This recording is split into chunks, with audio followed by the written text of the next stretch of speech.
It's the most significant prisoner swap since the war began.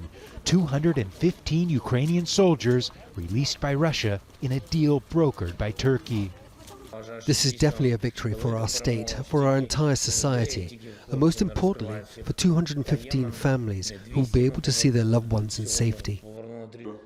Mr. President, dear fellow Ukrainians, I am eternally grateful to you for bringing us back. Thank you very much. Emotions are overwhelming. In a separate deal facilitated by Saudi Arabia, 10 foreigners fighting alongside Ukrainian forces have also been released.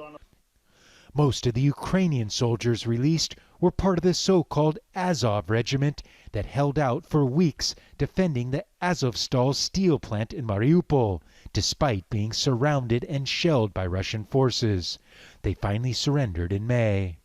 As part of the agreement, 5 of the unit's commanders will remain in Turkey until the end of the war. The soldiers that fought at Azovstal are considered national heroes here in Ukraine. You can see signs of it all over Kyiv.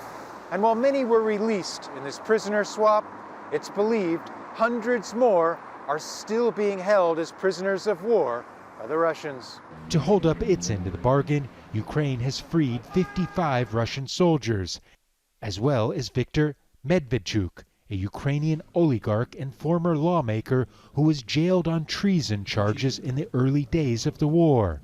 Vladimir Putin is godfather to Medvedchuk's daughter.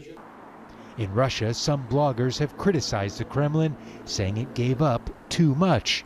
But for Ukrainians, there's happiness, but tempered only by fears for those still detained.